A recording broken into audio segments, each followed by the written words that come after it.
Listen carefully. I'm about to reveal ancient wisdom from the East that has been eradicated from our history with deliberate misinformation by the West for centuries.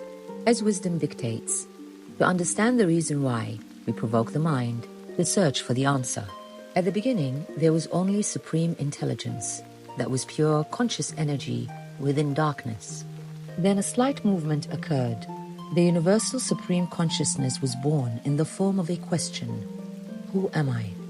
This first divine thought had the ability to create, expand, regenerate, and transform independently from the source of supreme intelligence. It is from the first thought that life was born. Life continued expanding and growing in many forms and energetic expressions until it created the cosmos and all that is. For every question, the divine spark expanded into an answer. For every problem, a solution. For every action, laws and rules that allow the entire cosmos to exist and coexist. Creation continued as the supreme intelligence simply watched, witnessing and observing the magnificence of its own creation. From a single divine thought, all life was given the power to continue creating and expanding, completely of its own accord, exploring and experiencing, learning and transforming, all in the quest to understand and contemplate the supreme question of, who am I? Modern day. Bring your microscope to Earth, to humankind, to the nucleus of a family. What is a family today? If all of creation is experiencing, expanding, and transforming in order to answer the ultimate question of who am I now present you with a dilemma. Who, or rather how many of us today ask that question, who am I?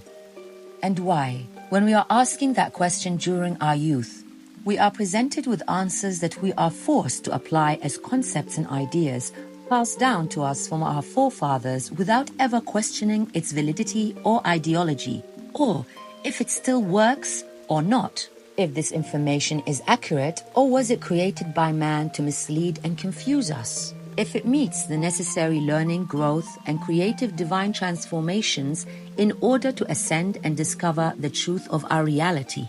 If the entire cosmos personifies unity, and yet the very nucleus that makes up the cells of society is broken, misinformed, acts erratic, and it is riddled with emotional and mental sickness.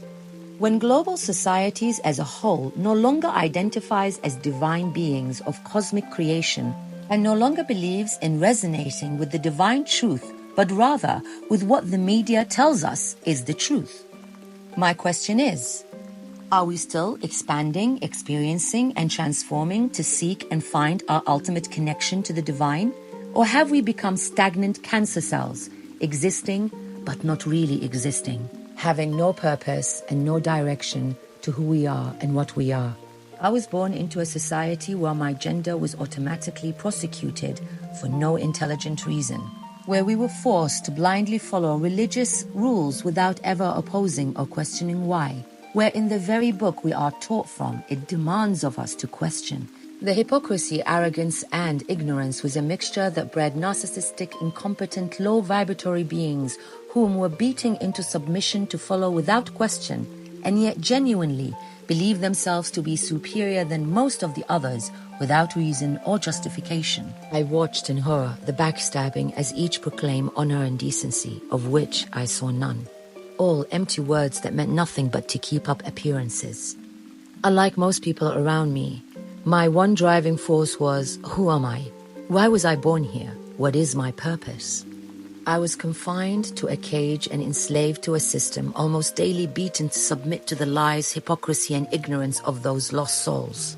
But I refused to succumb to the lies that did not resonate with who I am and what I am. I fought hard.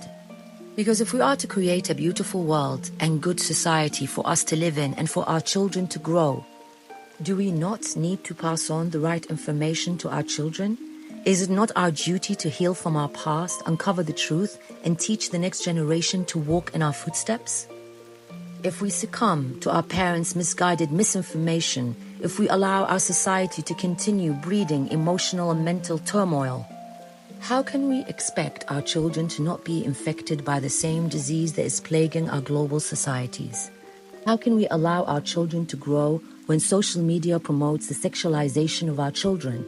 Greed, loss of identity, addictions to sex, drugs, gambling, alcohol, escapism, such as countless hours of programming that normalizes everything that is wrong within our society. 99% of our global population does not even know who they are anymore, when a divine being is now identifying as an object or lesser being to feel normal. Therefore, one of two things is bound to happen: the decay and destruction of society gradually turning into another demonic species. The signs of this first statement is all over the media, or the mass awakening of the planet to divert back into their original path, experiencing, learning, growing, and transcending to live in harmony, joy, and peace. Most people think peace is unattainable. The media has portrayed that peace means getting bored and there is nothing more to do. But it is far from being boring, but rather it is living a lifestyle that satisfies one's need, goals, and dreams without the constant worry, pain, and suffering attached to it. If you're listening to this and this has moved you and you feel a resonance with the words that I have spoken, it's time to wake up. Leave a comment below if you agree and join Awake Loka to walk the path of the wise and the powerful. Hari Om. Namaste.